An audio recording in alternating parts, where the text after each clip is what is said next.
These two programs are really one overall program to recognize and manage the hazards that we have in our workplace. SLAM is a tool used by miners before a task, during a task, and after a task, no matter the size or complexity of the job. Simply stop and think about the job. Take a few seconds to look around the area and check out the hazards for each step.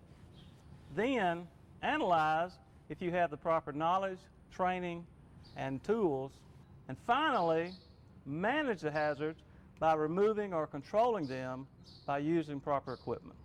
On the other hand, SMART is a tool used by management that involves miners at all levels of the process. The first step is to develop a team or teams comprised of management and miners. Yesterday, the president of our company selected the members of our first team. They are John, mine superintendent, Lee, a mechanic, Justin, a miner operator, and myself. SMART is a process that never stops. It continues to focus and refocus on specific risks and tasks encountered in the mine to provide long-term solutions. Our team will take the lead in this process to make sure that it's carried out. The first thing the team will do is stop to isolate each step in a task to identify past and potential accidents, injuries, and violations. Once the team does this for a particular task, they will present their findings to all of our miners. Each miner will be given an opportunity to comment, and the team will incorporate their input. Then the task is measured by evaluating the risk and the barriers that have allowed the hazards to cause injuries. For example, the team may focus on trips and falls, strains, cutting and pinching hazards, severity, how serious is the hazard, probability, how likely it is to cause an accident, cause, what human or physical barriers have allowed the hazards to cause injuries. After measuring, the team will once again present their findings to all of our miners. Each miner will be given a chance to comment, and the team will incorporate their input. The next step is to act by implementing controls to eliminate or minimize any hazards that make the risk unacceptable. Before implementing these controls, you again will be given an opportunity to comment. Miners conduct reviews by observing each other during the course of a normal work shift. These results will be tallied and shared with you. Last, and most importantly, behavior-based programs are developed with the help of our miners who are trained in these newly established programs. These steps, guys, aren't that different from what we do as a normal part of our job. It's just a way to organize the thought process and making it a part of how we manage the risks. During the next couple of weeks, I'm going to be spot checking tasks. I'm going to be looking over your shoulder, and I want you to tell me what you're doing and why. Just like you're thinking out loud. Otherwise, pretend I'm not even there. Got it? Okay. The miners who I watch will be randomly chosen. Everyone's name is in the hat. Pick one for me, John. TK is the winner. Hey, TK. Lucky. Don't laugh yet, guys. I'll get to all of you eventually. Okay, that's it. Let's go to work.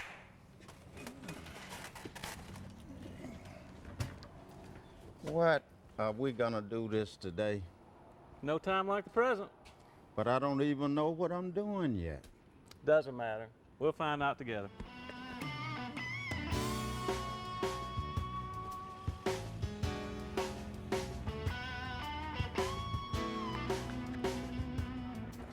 Morning.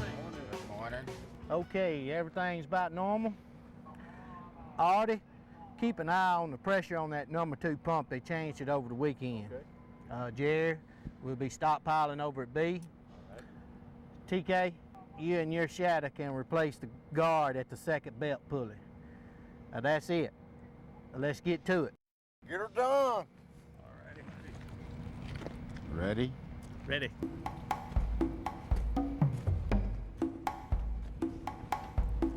There it is. Uh-huh. Well, the first hazard I see is that the stupid guard is really heavy. And there's standing chance of a back strain. Okay. Any others? Well, the belt's not running, but there's a chance they may start up. And the hazard? Pinch point, roller R, belt abrasion. I see lots of hazards here. See anything else, TK? Well, the grease bucket could be a tripping hazard. Yep. There's some sharp edges and wells. Good. Any more? Well, not unless you want to nitpick. Go ahead. Nitpick. Where you could slip, bump your head on the structure. Yep. There's mud and spillage that could cause footing problems. Mhm. Lightning could strike, a meteor could fall, or there could even be an earthquake. Great. Any more? Nah, I think that about covers it all. Fine. Now, how would you manage these hazards, TK? In order, I don't think I remember them all. Okay. The guard's too heavy. I'll get some help to lift it back into place. Okay. The belts aren't running, but they could start up at any time. I'll lock out the starter motor control and tag it and block it against motion. Good. But the grease bucket. I'll just move that out the way. Okay. How about the rough edges around this guard here? Well, that could be managed several ways. I could wear my gloves. I could cover the rough edges with something, or I could ground the edges down. Which is logical. Well, they all are logical, but I'll just probably wear gloves. But I also think the rough edges and the excessive weight need to be addressed, though. I agree, but how do we manage that? I think we should report these issues to the SMART team. Excellent. Great. So are we done now? No, the next one was slipping and hitting your head on the belt structure. How do you manage that hazard? I was just messing around. But it's a legitimate hazard. Deal with it. Seriously? Seriously. Okay, knowing that it's there can help you to avoid it. Good. What about the mud and the spillage? Same thing. Knowing that it's there will help you be more careful unless it's too deep. Then what? Fill it in, clean it up to make it safe. How about the lightning and the meteors? Oh, Rick, I'll take my chances that the probability is low on that one. Good. That's it. Great, how did I do? I'd say you slammed it very well. Do I need to fill out a comment card about this guard problem? Or is telling you gonna be good enough? No, fill the card out. That way we have a paper trail. We don't want any problems falling through the cracks on this. Okay, I'm going to motor control and lock it out. Okay.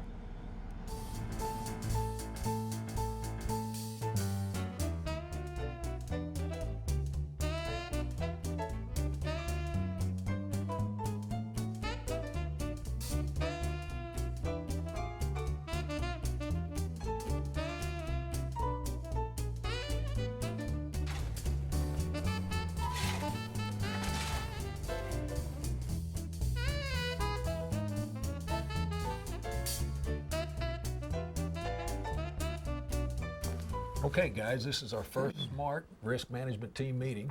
Rick, you're the team leader, so you start. Okay, John.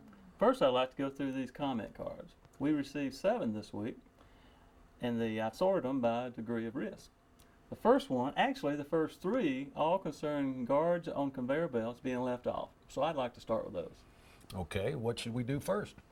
The first step is to stop and define the task. So the task would be putting the guard back on. End of meeting. Not quite, John. The problem was the guard wasn't put back on. Did anyone find out who took the guard down in the first place? No, we are not interested in who didn't put the guard back. The smart way is to work together as a team and eliminate the hazard. Yes, Lee, you're correct. That's what SMART is all about. So the task is still putting the guard back on? No, the task is greasing the tail roller bearings. And you have to take the guard off to get to those grease fittings, and then it's too heavy for one man to put back on. Okay, I'll buy that. So the task is greasing the tail roller. So what's next? Measure. We need to evaluate the risks associated with each task. TK's comment card spells it out pretty well. TK? Psh, what'd he say? During the SLAM exercise, TK identified 2 problems that required management decisions: the excessive weight of the guard and the sharp edges. What sharp edges? He saw that the guard had rough wells and sharp edges around it. We need to install grease lines so the grease fittings can be accessed without taking the guard off. This has been done on most of our other conveyors. That sounds good. That would eliminate the hazard of lifting the heavy guard. I think we should also make a new one. What for? If the grease fittings are accessible, we wouldn't have to handle it at all. Let's hear Lee's ideas on this first. I think I know where he's going on this. We still have an excessive weight problem. If the guard has to be removed for any other maintenance reasons, also what about the sharp edges and rough wells? Okay, well, what do you propose? Make a lighter one. A frame out of angle iron and expanded metal would be 10 times lighter. Also, one man could handle it by himself. Well, it would make cleanup much easier. And other maintenance too. You guys are making a big project out of a little problem. Oh, come on, John. We got all the materials at the shop. I could fabricate one up in a couple of hours. A new guard would eliminate the hazard we've been talking about. In the long run, it would save us both time and money. Besides, the cost of a back energy is much more than the cost of a guard. Okay, I'll buy that. So we should forget about the extended grease lines? No, definitely not. The lighter guard and the grease lines cover all the problems. Anybody got anything else to add? Good. So what's the next step? That would be review, and I'll take care of that. After we replace the guard and install the grease lines, I'll get with the people who work around the drive and see how they respond. Okay, that covers stop, measure, act, review, and what's the T stand for? Train. Yes, that's right. Probably the most important step. Rick, you're my safety director. I want you to put together a safety and health slogan program. These slogans can be used to develop posters that can be placed where our miners travel and work. And it's important, Rick, that the authors' names appear at the bottom of these posters, and every month these posters are replaced with new ones. And guys, together we need to be thinking about the hazards that we encounter every day and what we can do to eliminate them, and watch out for each other. When you see a miner putting himself at risk, stop him. I want to thank all of you for working so hard at eliminating the hazards. And I bought a t-shirt for each of you because in my book, you're all risk slammers. Thank you. And because of your involvement, we should have a healthier and safer mine. Thanks, guys. Thank you. Thank you. Stop. Take a few seconds to think through every task, no matter how simple or complex you may think it is. Look to identify possible hazards for each step of the task. Analyze the hazards. Determine if you have the knowledge, training, and tools to do the task. Manage the hazards. Remove or control risks and use proper equipment. This may include reporting additional concerns to management that may need to be examined. Stop. Take time to isolate each step in a task and identify past and potential accidents, injuries, and violations. This can best be accomplished by a team of employees and management working together. Measure each risk associated with the task and barriers that have allowed hazards to cause injuries. Act. Implement controls to minimize or eliminate the hazards. Review the result of the acts. Conduct frequent worksite visits to observe practices and audit accidents, injuries, and violations to identify root causes. What do y'all think of the new guard here? Man, that looks good. I like it. Good job. That's one of the better guards I've ever seen. Well, I think so too. I think you all should know this was initiated by TK here. He sent in a comment card that the SMART committee based their work on. Good job, TK. Well done, TK.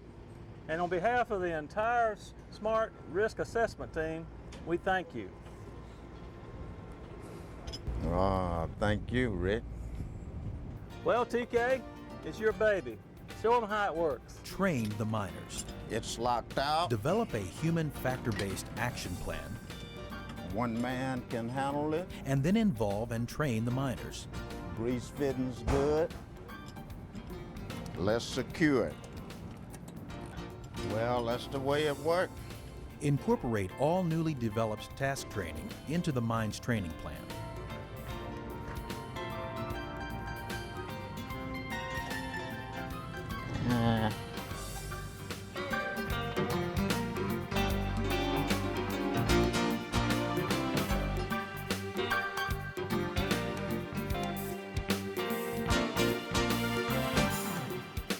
That's a wrap.